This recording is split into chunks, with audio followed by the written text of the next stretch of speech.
At some point in the history of the strip, and I can't remember how early, we started doing this. We had this convention where we draw a strip which was 2 frames, and the 2 frames would have a kind of humorous parallel between each other. And yeah, they'd use the same phrases and so on. Like there was one which we did when there was a big fuss about dangerous dogs, and had people on one side of the street with a dog complaining about the gentrification of the area, and people on the other side of the street, who were Alex and Penny, complaining about people who had pit bulls and that kind of thing. And we also did several during the Gulf War, and we had people in restaurants saying it's quiet, too quiet, and complaining they couldn't tempt anyone to dessert. And on the other side, and the next frame, it was people in trenches saying it's quiet, it's too quiet, and they're waiting for battle to start and saying we can't tempt anyone to dessert off the sweet trolley. We did one recently about hospitals and hospitality during the COVID crisis, and famously we did one about Sterling bombing and Sterling bombers with a trading room and an aeroplane during World War II kind of on fire. Anyway, that's the point of those jokes. I don't really know why we do them. I mean, we kind of like them, but they're not exactly jokes. They're just sort of weirdly interesting. Anyway, I don't think people would like 2 frames every day, or maybe they would, maybe doing entirely the wrong thing. But it's a thing that people, they kind of like it when we do it, and we like doing it, and every now and then it sort of pops up. One of us has an idea, we have a load of puns or wordplay, and, we tweak each other's rough. Anyway, this is what I'm doing.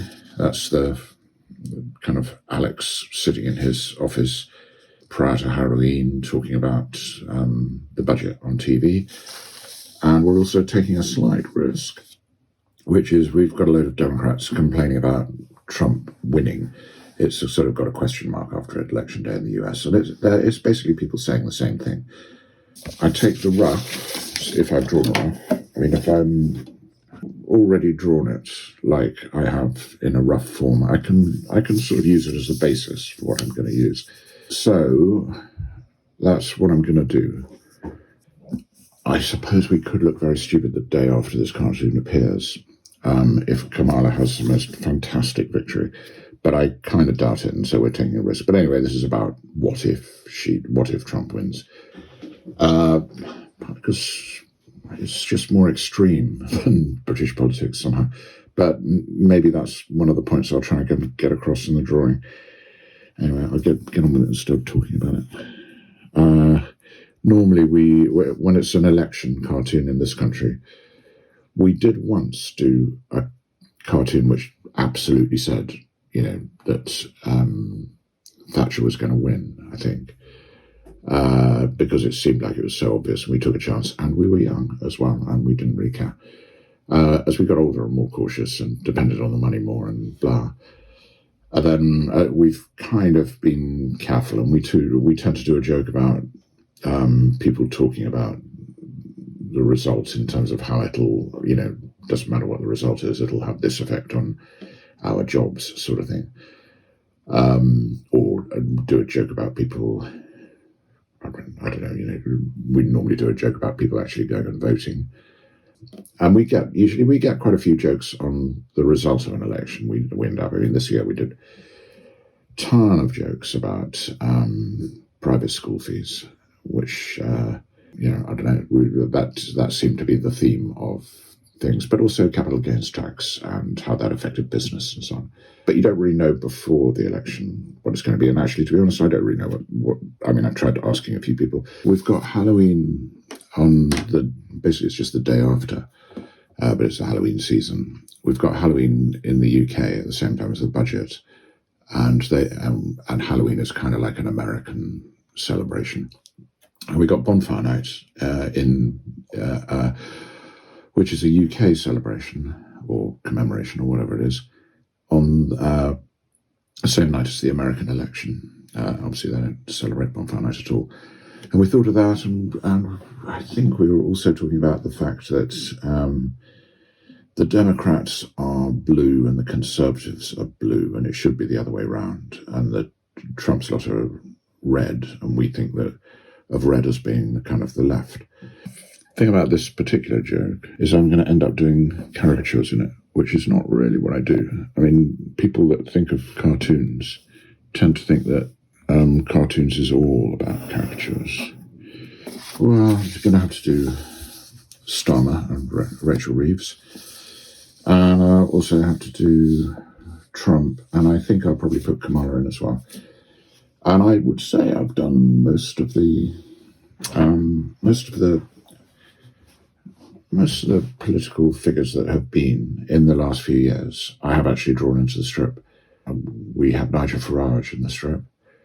We both met Nigel Farage. It was kind of interesting. Interesting from the point of view as he was exactly the same as you'd think he was, basically. But we've also put Rishi in, we put Boris in, we put Liz Truss in, and I think I've drawn one or two other celebrities that occasionally I do, and also people that are celebrities in the city, like Martha Lane Fox, that nobody else really knows what they look like. And actually, we've also put in people that we know who work in the city, this would be an opportunity for me to put a few of the caricatures I've done of people like Malcolm Graham Wood or Damien McChrystal, who we occasionally put in. I think we call him Dominic McJewel. There are a few people that have been like moles for us over the years, and they don't mind being put in the strip. They normally quite like it, though occasionally we phone them up and say, look, we're putting you in the strip, and they're aghast, and we have to do something different. I mean, Keir Starmer's got a sort of stolid face that seems to have an attitude. Rachel Reeves has a sort of blameless face. With looking at her hair this morning, it was actually longer than I thought it was. This is the thing about doing caricatures, I would say, is the best thing is if you draw what you think somebody looks like before you invent their caricature, and then you look at what they look like in a photograph. Because what you think they look like, or the image that's in your head, is somehow going to be better, or more accurate. But when you look at the photograph, you notice certain things, like she was wearing a poppy to show how patriotic she was, I suppose. Keir Starmer, I would actually really like to have time to do he's got a very stolid, square kind of face, really, with a solid chin, quite a thick neck, and good hair, I would say. Keir Starmer has nice hair. Or, I mean, he did this thing of having a kind of nostalgic retro hairstyle that was, I suppose, supposed to look like the golden age of the Labour Party. But, he had the hair to do it. It was sort of broad-creamed. And I have to say, yeah, that was the sort of thing about him which I thought was most impressed by. Got a little mouth, kind of sort of holds his mouth in, I would say. Mind reading slightly. Anyway, that's him in the background, sitting there with his shirt and tie. Trump, he's a gift to the media, but he's kind of a gift to cartoonists. Great thing about Trump, I mean, he's very recognisable. He's got a little nose nowadays. I think he's had it done, actually. He's actually got sort of cheekbones these days. The thing I always noticed about him in the early days was that he had a mouth that when it opened, you saw the top row of teeth and the bottom row of teeth. Whereas most people, you see one or the other. It's like there are two types of being posh, I always think. There's one way of being posh where you just see the top teeth and you kind of and then there's another type of being posh where you just see the bottom teeth and it's more as a